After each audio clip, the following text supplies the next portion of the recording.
Welcome back to the Clear Admit MBA Admissions Podcast. I'm Graham Richmond, and this is your Wiretaps podcast for Monday, March 30th, 2020. I'm joined by Alex Brown. Alex, how are things? Well, like everyone else, Graham, COVID-19 is absolutely affecting pretty much everything that I'm doing. Yeah, guys, and just so that our listeners can really get some insight into Alex's world, I think, Alex, everything was okay for you given your rural location until they decided to close the local pub. That sounds like that's been a difficult adjustment for you. Yes. But yeah, then, frankly speaking, obviously the last week or so, the crisis has accelerated. And I think just regular folk around here are absolutely realizing that the importance of, things like social distancing and various other things. I think, maybe a couple of weeks ago we were chatting about it, but now we recognize absolutely we've all got to participate in order to slow the acceleration of what's happening. Yeah, and that's the same here in Paris, where we've been under lockdown for a while, but it's definitely you see someone walking towards you on the sidewalk, and all of a sudden it's now you got to make sure you're far enough away, and it just changes the way that we interact with people, and that's that it is what it is. We have to do it to sort of get through this, but it is a really strange thing to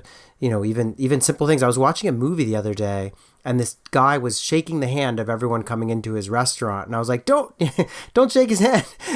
I recognize that feeling because I'm watching TV last night and they were hugging, and I'm like, you really shouldn't be doing that. Right. So in any event, coronavirus is sort of everywhere in the news, and it is, on a more, somber note, like it is really devastating to see the acceleration in certain countries, Spain and Italy, obviously, and the U.S., I think, is, next in line to really see this accelerating. I mean, it already is, and it's just... so hopefully everyone can social distance and get through it. We'll be here all through to provide you with MBA admissions related news. And I guess the one thing I did want to say is that as our listeners know, most admitted students events have been taken online. There's no, schools are not hosting anybody on their campuses. There are no campus tours. And we've got that great COVID-19 chart on the site where you can see what's happening at all the top business schools. We're going to try to add some more schools to that and just keep it up to date. We typically look at it every day and update it with the latest news. The other thing, Alex, is that in the midst of all of this, this continues to be a really busy time over on clearadmit.com for people to share news of admissions outcomes. And, I guess last week we had, Wharton and Haas and UCLA and Kellogg. And so do you want to, there's been a lot going on. I know you wanted to share something about Kellogg's acceptance notification. That was kind of an interesting twist, right? Yeah, it was very busy last week. As you say, the COVID-19 is affecting us all, but it also happens to coincide with the busiest week or two's period in the admission cycle when people are waiting and getting those round two decisions. It's interesting how schools are trying to adapt. And I'm obviously quite focused on the sort of the marketing angle and stuff because I actually, in another world, I teach digital marketing and stuff like that. And, I thought Kellogg's approach was quite creative, Graham. Here they decided to, as they're announcing decisions, to host a Zoom meeting for all admitted candidates on the day of releasing those decisions. So I actually thought that was pretty creative. Obviously, when they're reaching out to candidates to say you're invited to this Zoom meeting and it also happens to be on the day we're going to announce decisions, that candidates pretty much knew why they were going to the Zoom meeting. But nevertheless, I think absolute kudos to Kellogg for doing something which I think is actually, very creative. Yeah, I loved it. I think, obviously they weren't going to have a Zoom meeting to tell the folks that are getting rejected that they're rejected. So yeah, clearly it was a signal that if you're invited to the Zoom, you're in. The other hint was that some of the candidates saw that the background check sort of check mark on their file opened up the night before, which was a signal to them that, oh, I'm going to go through this background check process, so I'm probably admitted. So yeah, I mean, obviously none of this stuff's perfect, but I do think it really creative. And I mean, the part of me is also like, hey, get used to Zoom, because this is how you're going to have the admitted students event, and maybe even your first semester of business school. Who knows, right? So we'll see. But it's also how your kids are going to be interacting with their classmates. I mean, if Zoom is a public stock, it's probably one of the few that would be going through the roof right now. Right. I mean, right. It's everywhere. Yeah, true. In fact, my kids are using it too for some of their schoolwork. So what's up this week though? We've got, I mean, just, I couldn't believe how busy last week was, but this week there's still some big guns coming down the pipeline in terms of decisions, right? Big guns. So many of us would call them the biggest guns, right? Harvard and Stanford are rolling out this week.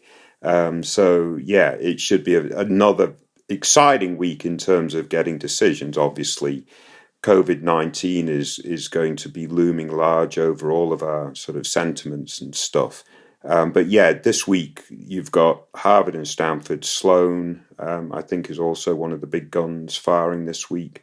Yeah, so there's lots and lots of stuff going on right now. Yeah, so stay tuned for all those announcements. One other thing I just wanted to mention is that we did publish our survey. Many of you, I'm sure, who listen participated in a survey that we ran up on the site about the impact of the coronavirus on your decision to go off to business school or to apply to business school. And so for the survey results that we published on the site, we actually focused on people heading off to school this fall. Because we had a nice group there and we're able to quickly crunch the numbers. But you can see on the site, if you're curious, what are applicants who've got admits in hand saying about their fears, and what are they how do they feel about going off to business school? I personally think that this probably couldn't be a better time to be going, because by the time they get to business school, I think fall classes will happen in person. I mean, it's possible that they don't, but I think there's a good chance they will. And I think that, 2 years from now when they're graduating, the economy will be probably kickstarted, and I have a feeling things will be very different. The folks that I feel more for would be someone who's graduating right now. I mean, this is a real difficult time, or maybe even a first-year student who's having trouble with internship sourcing for this summer because of everything that's happened. So, but yeah, check out our survey. It's on the website. And obviously, we're going to continue to provide more data from that survey as the days go on here. Other news, I did look, Alex. I don't know why. I kind of torture myself. I looked to see how many likes you have. You've got 250 when I last checked. Nice. And I'm at about 80. So I had a nice weekly increase, but I'm still way behind you. And we have a number of starred users. Those are folks who've earned a number of likes. And I know you were telling me that this group of users on the site, those of you posting regularly, getting likes, have actually cumulatively, have they hit 1,000 cumulative likes as a group now, or something like that? It's 1,200 now, Graham. Wow. Okay. So yeah, people are definitely enjoying your contributions if you're contributing.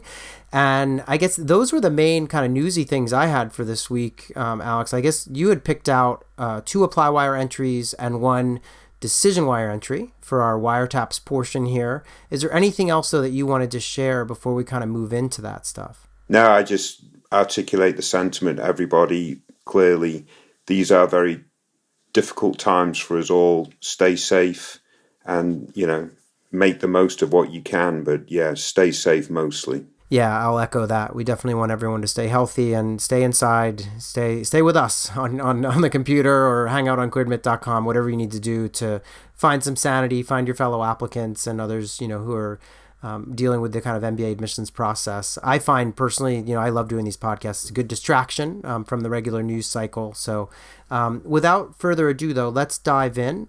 So as I said, Alex, you've picked out a couple of ApplyWire entries and 1 interesting DecisionWire post. So let's go in with wiretaps candidate number 1. So this person is applying to Berkeley, Columbia, HBS, MIT, Kellogg, Stanford, Chicago Booth, and Wharton.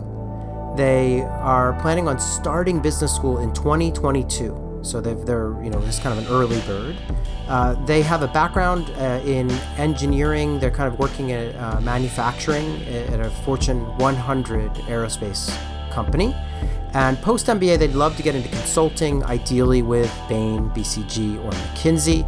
GMAT score is 740, a 3.6 GPA. They will have 4 years of experience by the time they go off to business school, located in the US, and they would love to be in the Northeast when they're done with business school. Now, this person shared a wealth of information and a number of really great questions about how to kind of position their candidacy. But they also did share the fact that they love our podcast. They said, "Hi, Graham, Alex, and the Cleared community. Awesome podcast. I've gone through 5 Cleared podcasts every week on my way to and from work, and I'm now caught up to the most recent episode." That took them 3 months, they said.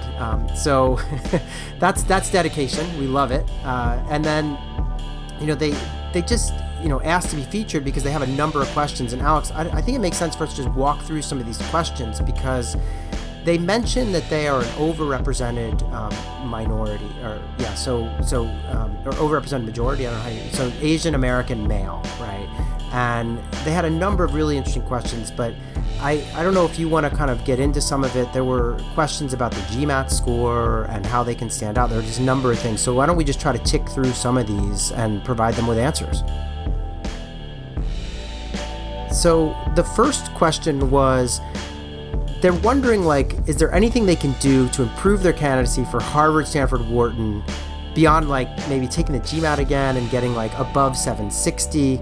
And you weren't so keen on this GMAT retake idea, right? Yeah, I mean, the student has a 740, or the applicant has a 740. Is 760 better? There's absolutely no denying that, right? So I'm not trying to, say that it wouldn't make any difference. I just think when you've already got an outstanding score, getting an outstanding score plus 1 or 2 is going to be less impactful than, let's say, really pushing for additional role at work that really shows some really interesting characteristics about yourself or something like that. Like really pushing for that, showing that you're a person of impact in all walks of life. That's the sort of stuff that really resonates with the very top schools, whether it's at work or outside of work in your communities. So, supporting, I think, high schools, STEM majors, getting truly involved in that rather than just doing a little bit of teaching or something. That would be materially more beneficial. But that's not to say that a 760 score is not better than a 740. It is. I just think with the effort to push it up 20 points, you put that effort into other aspects of your candidacy that really can move the meter. That's probably a better use of your time. Agreed. And I think, that they've taken it twice to get the 740. And I'm kind of wondering, what does a school think when they see, 3 scores on the score report? And, I don't know that it's necessarily the best use of this person's time, as you say. I looked at the percentiles, okay? So they have a 94th percentile on the verbal, which is great considering they were a mechanical engineering and finance major. I love to see a high verbal score when I see a candidate who's kind of could be pigeonholed as just a numbers person. And the math, they have a 74th percentile, which we know the math section is increasingly difficult to get a high percentile on because the non-native English speakers know that that's their only real way to kind of earn points. And so the curve has been kind of blown on the math side. So it would actually be, I think, would require a fair amount of effort to get above that. I wasn't sold on the need to do it. I recognize they have a 3.5 and that's maybe a little below average, or 3.6, whatever it is, a little around average, below average. It's not stellar like a 3.8 would be for a top school. But again, mechanical engineering and finance at a decent school. So I feel like the academic piece of this candidate's profile is probably where it needs to be. I would focus elsewhere. Yeah, and it certainly doesn't disqualify them from Harvard, Stanford, Wharton, right? Yeah, exactly. Which is kind of my point. It puts them in the picture, right? And what qualifies someone at the very, very top schools is a person that has a habit of making an impact at work, outside of work. more so at work than outside of work. So go to your supervisor, lay out a plan for the next couple of years of taking on really challenging projects, or whatever it might be. Maybe you can get an opportunity to do some overseas work or something like that you wouldn't have been able to do otherwise, or whatever it might be. But to me, that would be the path for this candidate to pursue. What I really like about this candidate is they are planning 2 years ahead, so they can make these adjustments now. So that should put them in good stead. So they had a number of other questions. I'm just going to kind of rapid fire some of them. So they asked if they should, go for a kind of COO or a CEO goal in the long term, like whether one makes more sense than the other. I mean, my view is that it doesn't really matter, but I feel like if they're kind of a manufacturing and engineering person, COO might actually be like more plausible, or it might just fit better and be less common, right? I mean, the number of kids that apply to Harvard or Stanford and say, well, I want to be CEO of a Fortune 500 company, that they're everywhere, right? So the idea of like, oh, COO, that's kind of interesting. It's a little bit, it's more of an operations focus, and it just, I feel like that would be less common, and it'll sound more thought out, right? Obviously, this person should write what they're most passionate about, but I'm just saying if they're asking me which one. They also ask, how do they get to the C-suite from consulting, which is their short-term goal? And I would say, I mean, they could read up about this, but the typical path is, you go to a McKinsey or a Bain or whoever it is, and you work for a while, you do extensive work with a specific client who ends up making you an offer you can't refuse to join, and you work your way up in the ranks. You start as at the executive level, and you head on up to the top. So that's actually not so uncommon. I mean, you see a lot of C-level executives who've come from a consulting background, so that can happen. The one that I wanted to ask you, there are two other things I want to say about this, and then we should move on because we want to give everyone their time on the on wiretaps. But the two things I was curious about is they asked if they're reaching too high, and if, just to remind our listeners, their school selection was the M7, so Harvard, Stanford, Wharton, Chicago, Kellogg, MIT, Columbia, plus Haas. That's their school selection right now, and they're wondering if they're reaching too high. And I don't know if you have a thought on that, Alex. Yeah, I mean, frankly, I don't think they are. If they execute well and if they take on these challenging projects over the next couple of years and really are able to show that they're an impact person. To me, that's key. They're doing manufacturing as an engineer. I think Adcom like that, right? I mean, he's doing stuff, he's creating stuff, making stuff, whatever it is that an engineer does in manufacturing. They're doers. And typically that could be portrayed very well, and especially again if they're taking on additional and more challenging assignments in that domain, I think that will be very good. So I think at the end of the day they should be able to position themselves to compete for a spot in one of the very elite business schools. That's very good. If they want to look at the next tier down, which that's fine. I mean, application strategy says include reaches, include target schools, and then include one or two safeties. If they want to do that, then schools like Ross and schools in that tier might well be worth looking at. And a school like Ross is still a very, very good proposition for a candidate like this, I think.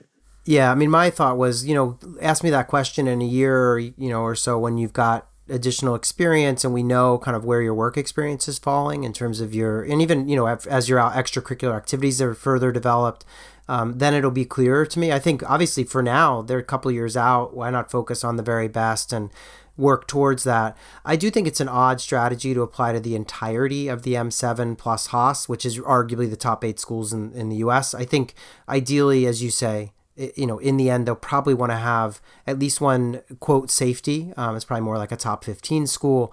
But again, too early to say, and I wouldn't worry too much about that for now. The last thing I wanted to mention about this candidate is they wondered, like, where do they get this X factor? And you're saying it's from impact. I also felt like in this rather lengthy post that they shared, I didn't get a sense for like what they're sort of passionate about or what their kind of personal hobbies are or just personal experience. And I know most of the top MBA programs have the luxury of being able to dig into that stuff. Because they get so many candidates who tick all the boxes academically, work experience wise, the goals are cool, they do volunteer work, but then they also get to find out like what else makes this person tick and what are they interested in. And so I would encourage this candidate to cultivate some of those elements as well. You can imagine a scenario where if they were the engineering, finance, aerospace candidate who wants to get in consulting, but who also is an a cappella group singer, like that changes everything, right? It just gives them they stand out and it makes someone different. And so, or whatever it might be, if they're a cyclist or, just other things that people enjoy doing. So I think that's part of what can be missing sometimes. So I would work on that too. I think that's enough on this one, unless you had anything else you wanted to add. No, I think that's very good. Just the final point, I mentioned this to the candidate, and I'll explain why on this podcast, is, you're thinking 2 years ahead. Stanford's is one of the schools they picked, even though they recognize that's an absolute reach. I'm like, print out that first essay prompt and spend the next year drafting it up. I really do like Stanford's first essay because I think it really pushes candidates for a deep level of introspection. So it's just great preparation. I wouldn't suggest, just going in now and writing career goals essays 2 years out. I think that becomes a little bit of an odd task. But that first essay of Stanford's, I think, no matter what school you end up applying to, will prove very useful at this point. Yeah, that's good feedback. And I know, that we once did an April Fool's post about a candidate drafting the Stanford What Matters Most essay for that they were on their like 872nd draft or something, because it's such a challenging question. But yeah, it's a good one to sort of noodle on. So let's move on and talk about Wiretaps candidate number 2. So this is an ApplyWire post, and this person is looking to start in 2023. So we've got some people who are long-term planning here. The difference is that this person is currently an undergraduate student, and they're really targeting kind of, HBS 2+2 and these other deferred enrollment MBA programs where you apply now, get in, and then you go off and work. So they're looking at Columbia, Harvard, MIT, Kellogg, Stanford, Booth, and Wharton. So a lot of the usual kind of M7 suspects there. Again, starting in 2023, they are currently, I guess they've been working in retail, and they want to get into social impact and maybe nonprofit after business school. The GMAT score, this person's already taken the GMAT despite being a college student. The GMAT score is 740. And the GPA is an astounding 4.0. So, Alex, what did you say to this person? Because it's a little tricky to assess. They haven't done a lot of work yet. They're actually, I guess they already have a job lined up, which is, correct me if I'm wrong, it's basically a rotational program with, I guess it's in corporate finance, but it's with a major retailer. And I think it's the retailer that they had interned at or something. Is that right? Yeah. So what do you think of this person? Because it's always, as we've said, we did a whole podcast on deferred enrollment MBAs, and we talked about how the admissions team has this real challenge of like figuring out like who do we take based on the limited data points around work and leadership. Yeah, like you say, the data points are more limited, so therefore each data point is more important, right, in terms of trying to figure this stuff out. Overall, what a AdCom going to look at for a candidate applying out of university for a deferred admission? They're going to look at someone that's done well academically. So I think this person checks that box, right? 4.0. 740 GMAT, I think that's fine, right? So that side of it checks. They're going to look at, were they active on campus? Were they a leader, right? I think the person said, yep, that's absolutely fine. I led this and I've done that. So that's going to be very important. And then from their internship side of it, useful internships, can they get a good recommendation from them and so on and so forth? Do they then have a plan going forward? It seems like they've got an offer from the place that they've done an internship. So hopefully that's a very good and, again, a positive signal.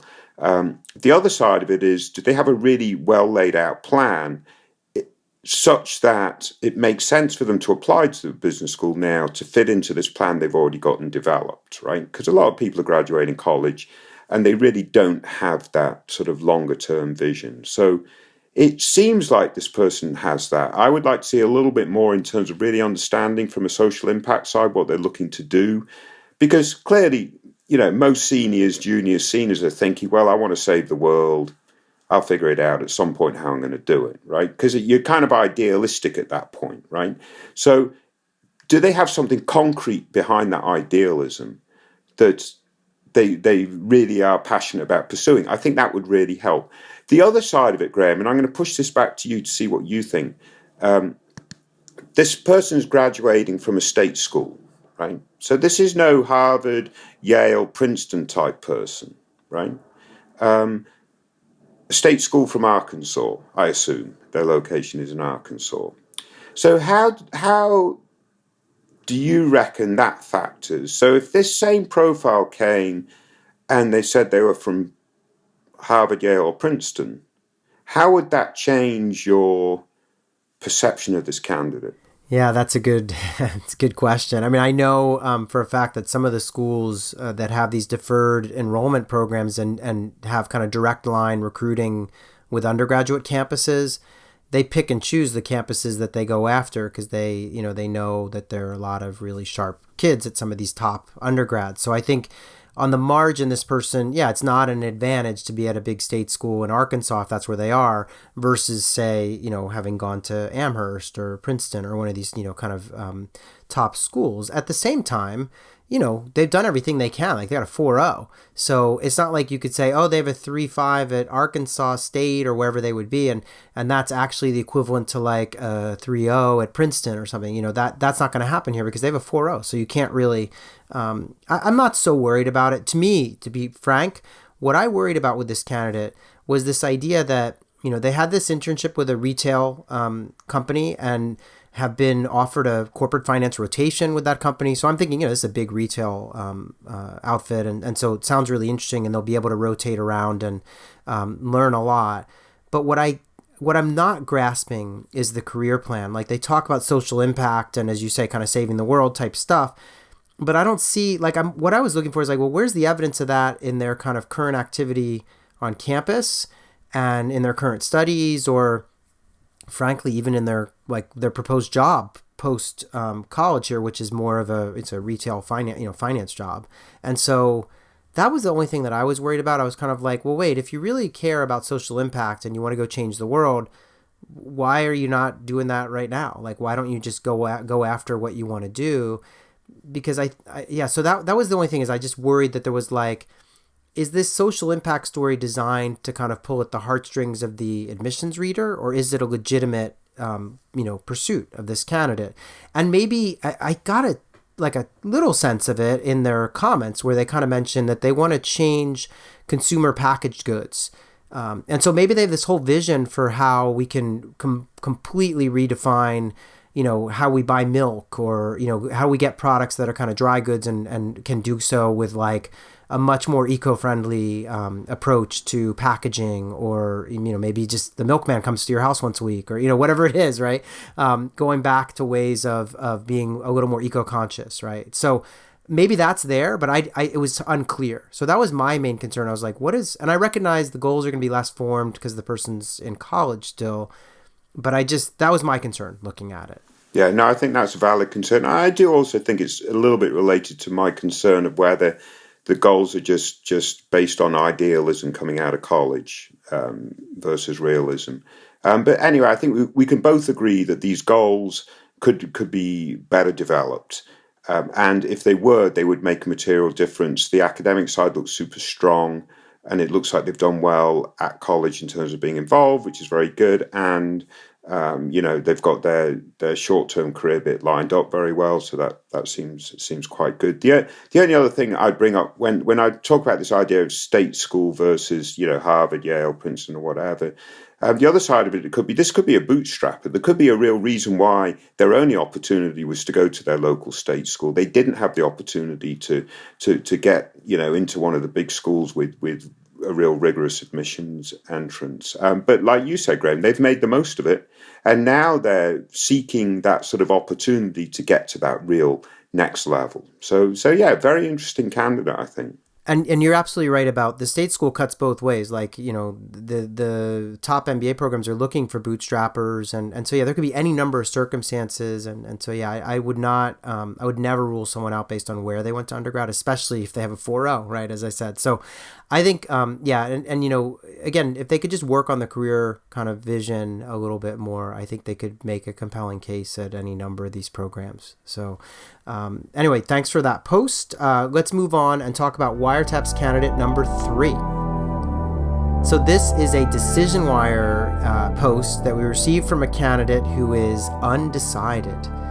They got into, they were admitted, they applied to Carnegie Mellon, to Duke, to UNC, and to Vanderbilt. And they were admitted at Carnegie Mellon, UNC, and Vanderbilt, and I believe they're on the wait list at Duke. So in terms of money, Carnegie Mellon offered them $60,000, UNC offered them $30,000, and Vanderbilt Owen offered them $70,000. GMAT score was 710, GPA 3.8. They want to work in consulting after business school, and this is a US-based candidate. And they mentioned in their notes, they said, look, I was waitlisted at Duke. I turned down Carnegie Mellon. So it's down to UNC and Owen, and I'm leaning UNC as I want to stay East Coast, like Philly, DC, or Atlanta.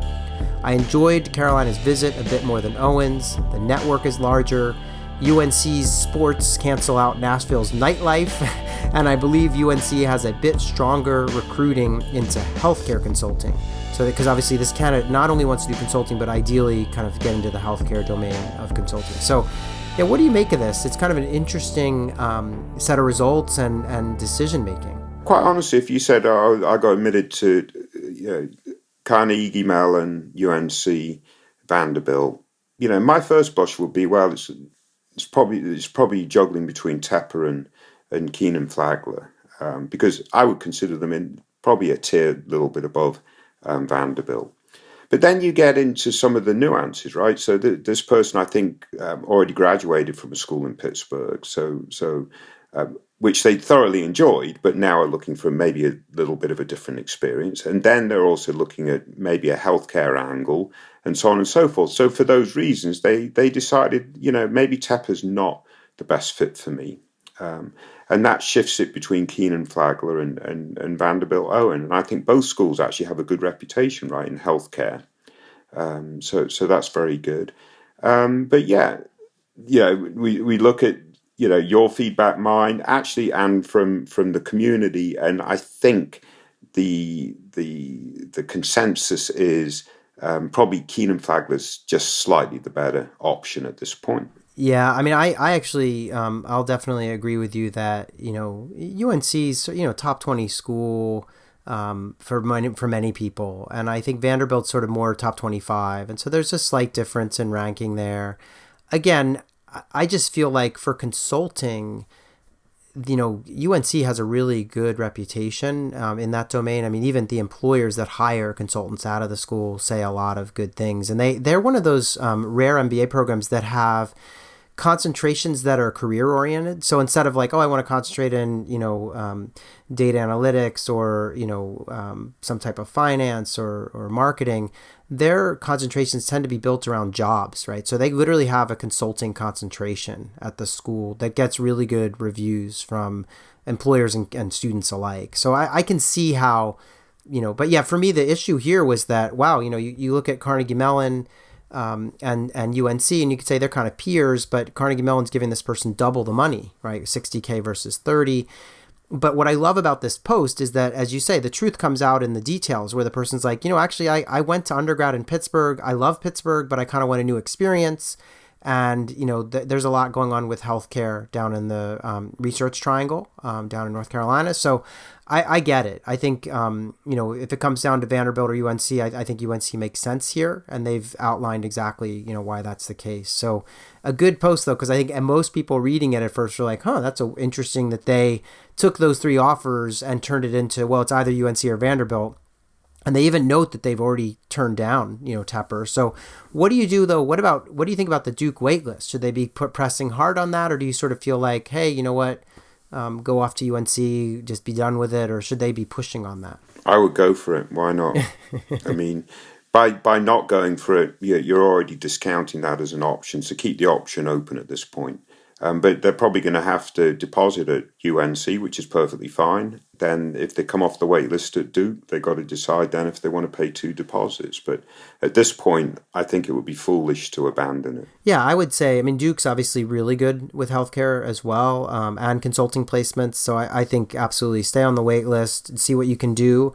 I expect there's going to be a lot of wait list movement this year. I think this year's going to pose some unique challenges, and that schools are going to use their lists pretty judiciously. So in any event, best of luck, and thanks so much for that post. I'm not sure, Graham, they're going to use them judiciously. I think they're going to admit a lot of people off the wait list. Oh, sorry, I misused the word. Yeah, they're gonna have to they're gonna go to that well a lot, because I think there are going to be a number of international candidates who maybe can't come for one. The visa. Yeah, there's a lot of issues right now. Schools that don't, typically have to go might go more. It's not often I get to correct you, Graham. I'm quite proud of myself. I know. I know. You got me. All right. So I think that's about it for this week. Thanks for picking out these 3 posts. And we'll be back in a week's time with all the news. And I think, this week's going to be really interesting with Harvard and Stanford and MIT coming out. So there'll be lots to report on, as well as, continued updates on COVID-19. So stay tuned, and thanks to everyone for listening, and please stay healthy, and just do your best to socially isolate yourself. Yeah. Best of luck, everybody. Good luck.